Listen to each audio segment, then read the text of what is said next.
Yeah! Amark Moto sa vibes.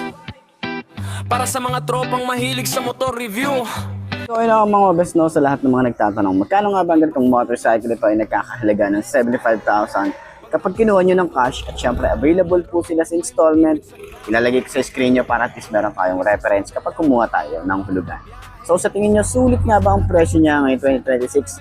Comment nyo naman yan. At para dun sa lahat ng mga nakagamit na ng ganitong motorcycle, baka pwede nyo i-share dyan sa comment section. Ano nga ba yung mga naging experience nyo sa motorcycle na to? Ayos na ayos yan.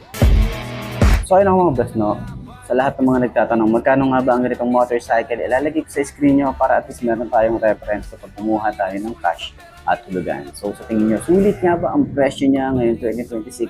Comment nyo naman yan. At para dun sa lahat ng mga nakagamit na ng ganitong motorcycle, baka pwede nyo i-share dyan sa comment section. Ano nga ba yung mga naging experience nyo sa motorcycle na to? Ayos na ayos yan. So ayun ako mga best no, ngayon 2026, meron pa rin available ang Rusi Sparkle 150i. Ito yung naka-liquid cooled na, naka 4 bulbs. And, ayan, tingnan nyo naman. Yung forma na ito, halos hindi nalalayo sa bagong lumabas. May Honda Click 125 version 4. Yung special edition is nakakiles. Yung standard ay naka-disuse. So, yun ako mga best no, available na nga po dito sa may Motorstar Pulilan branch at marami silang unit na ito. Kaya dun sa likod meron silang 3 pa, so pang-4 ito. And itong kulay matte blue ay bago sa aking paningin. So meron silang mga glossy finish na nilabas. Ito yung naka-liquid cooled na tayo rito, naka 4 bulbs. Okay? So sa tingin nyo, sulit nga bang bumili ngayon 2026? Bagong taon, bagong motor. Tara ikutan natin to para dun sa mga gustong bumili ng ganitong 150cc na 75,000, meron ka na ganito kaporma na motorcycle. So ano nga ba yung mga features na meron dito? Comment nyo na lang din yan, yung mga hindi natin mababanggit. Okay, pero sa forma niya rito sa harap, meron tayong Rusi na sticker. Yung forma din dito, ma-appreciate mo din yung mga maliliit na details na nilagay dito ni Rusi, no? Pagbaba natin, may FI Euro 4, may design siya na ganyan. Okay, may sparkle dito at dito naman is yung fuel injection or EFI. Dito sa side, signal light and park light or daytime running light yan. Ito, mahaba rin yan. Okay, so signal light niya dito sa taas. Then yung headlight niya is naka-LED rin tayo rito. Ganyan ang forma niya, tapos meron din siyang same nung kay Honda Click na may black dito sa ilalim. Ayan, yung pinakaiba lang yung kay Honda Click hanggang dito sa taas may black siya. Okay? So, kanyang fender, bulky, no? Laki din na ito eh. O, ayan o, iba rin yung forma na ito. Ayan. So, sa telescopic fork, meron din tayo dito naka-embossed na Rusi na emblem. Ayan, parang emblem na rin talaga siya. Naka-single disc brake. Hindi ko lang talaga gusto yung forma ng disc brake niya. So, sana maglagay din sila rito ng combi brake para sa mga additional na features na pwedeng maibigay ni Rusi. Yun lang naman yung mga upgrade na pwede nating onti-ontiin, okay, para sa mga safety features lang din. Yung kanyang shock yung kanyang tires is 90 by 80 by 14. Naka tubeless na tayo rito. Dual path caliper, single disc brake. Cordial yung kanyang brand nung kanyang tires. So maganda rin yung nilagay nila rito. Maganda yung forma nung kanyang tires. Ayan, yung mugs din maganda rin. So meron tayo ritong kulay gold na Sparkle 150. Okay, so meron tayo ritong maliit na windshield. Ayan, parang carbon fiber finish yung datingan niya. Sayang dito, dapat naglagay sila rito ng logo ni Motorstar. Pero may mga decals tayo rito. May Motorstar dito, may ride na nakalagay dito. Dito naman sa side, may FI, may 150 liquid cooled. Ayan. So dito rin sa side, may ride din tayo rito. Halos same lang din naman pala. So dito naman, parang tayo may winglet yung datingan nito. Tapos parang carbon fiber finish. Ang ganda ng kanyang headlight. Meron tayong high and low na rin yan. Ayan, meron din tayo sa gitna at sa tigilid. Ayan. So may daytime running light. Ito rin. Okay, so telescopic fork tayo rito. Meron tayong single disc brake, single path caliper. Ang kanyang size ng gulong ay 180 by 14. Ayan, tubeless na rin yan. Okay, so maganda rin yung fender na ginamit dito. Ang angas nung datingan niya. May sticker din tayo rito. Ayan, may yung mga bolts nyo, ang gaganda rin nung ginamit dito. Naka-Allen bolts na rin yan. So sa ilalim, meron tayong signal light na bulb type din yan. Dito naman sa side, maangas yung datingan talaga na ito. Siyempre alam naman natin kung saan siya inspire, sa Aerox talaga siya. So yung kulay black yon. Yung kulay black naka-gold yung kanyang mugs. So sana lahat ng mugs is naka-gold na. So dito naman sa side, meron tayong minimalist lang na decals. Dito nga halos wala eh. Gray lang dito. Tapos dito rin gray, may Rusi 150i na water cooled na nakalagay. May maliliit na details dito, kanyang gulay board. Dito pa rin yung ating battery. Meron din tayong utility hook. May USB charging port din tayo rito. Maluwag na compartment or side pocket. Dito sa side, mababaw lang. Disusi pa rin tayo rito. May shutter lock yung ating ignition. Yung ating mga switches dito ay, tingnan nyo naman, maganda rin yung forma. Okay, may quality din na masasabi. Ibang iba rin yung design. So meron tayong kill switch. Meron tayong on and off ng kanyang idling stop or stop and start system. Okay. So park light, headlight, electric starter. Meron tayong flasher, high and low, hazard switch, signal light, busina. Yung grip natin makapit din. Yung lever, ito malapad din siya. Smooth lang din. Smooth lang din. Yung throttle niya mababaw. Sobrang babaw.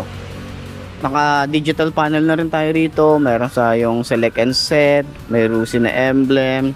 Magandang upuan. Magandang foam. Magandang leather. Yan, makapal yung foam. Sa ilalim meron tayong lagayan din ng mga basic tools or papers. Meron tayong helmet hook. Compartment maluwag din. Itong ating gas tank, ang linis din ng forma, ang linis ng design. Yan, yung ating grab bar, plastic naman to. So palitan nyo na lang ng mas magandang top box or bracket ng top box, okay? So sa sparkle na emblem, ang ganda oh. Iba rin yung emblem nung 125 dito sa sparkle na 150. Okay? So yung footpegs din, iba rin yung design. Ating radiator, may cover na rin tayo rito. So kung magpapalit tayo ng coolant, ito lang, 'di ba? Yan na 'yon, diyan. Pwede ka na magpalit diyan. So dito naman, meron tayong maliit lang din na tire hugger. Meron tayong swing arm dito.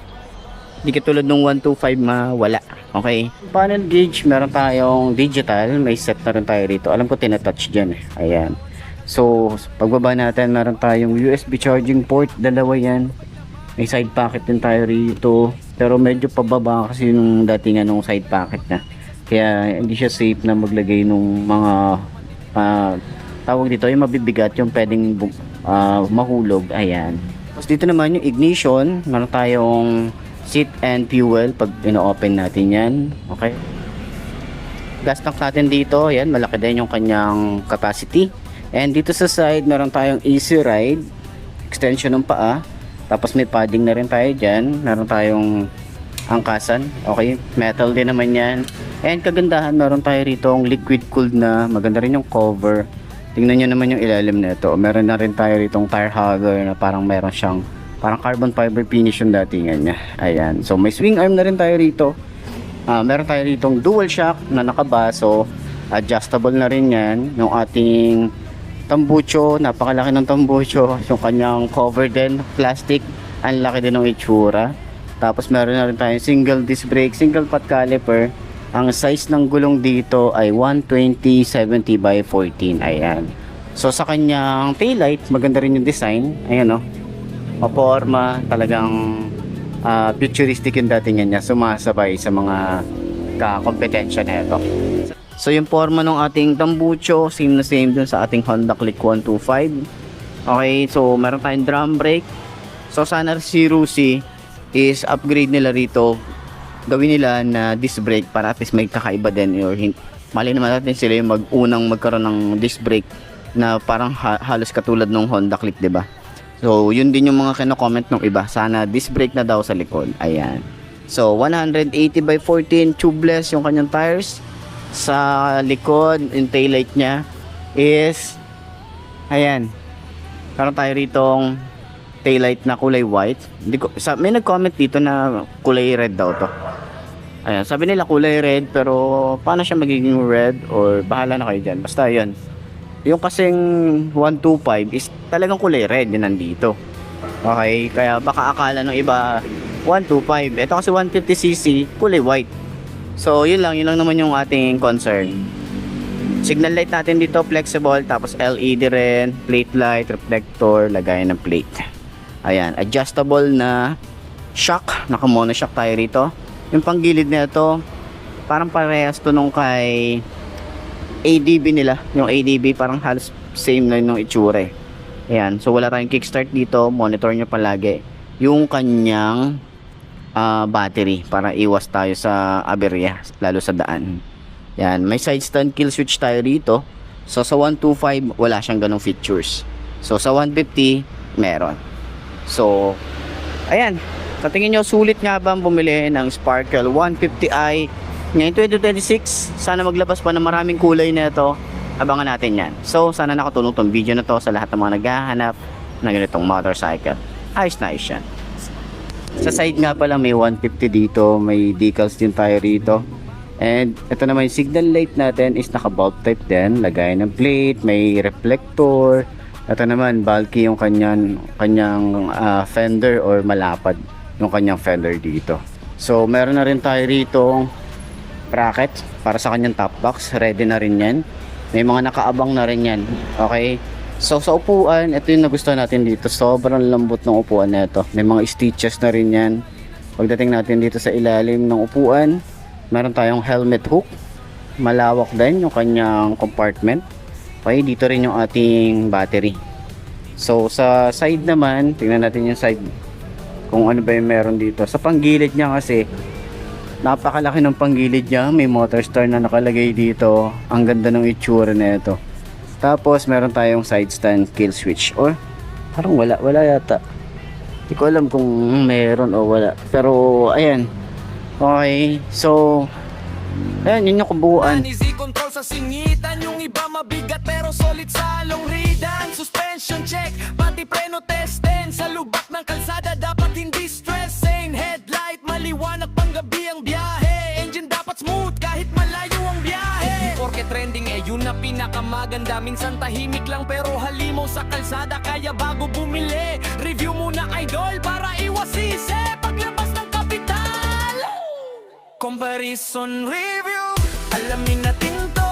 Sino bang panalo pagdating sa tagbo? Tipid ba sa gas o malupit kumataw? Comfort o power, ano bang mas lamang? Comparison review, ride safe sa daan. Hindi puro forma, dapat subok tibay. Para sa riders na gustong malaman kung alin ba talaga ang worth it bilhan. RPM tumataas, makina umaandar. Tunog pa lang alam mo ready nang lumarga. Mapa city driving all long ride sa bundok. Basta quality ride siguradong paso. Kaya sa lahat ng rider na nangangarap, piliin ng motor na swak sa pagharap. Hindi kailangan mahal para maging astig. Basta safe ka lagi at marunong umibig sa motor mong kasama sa bawat biyahe.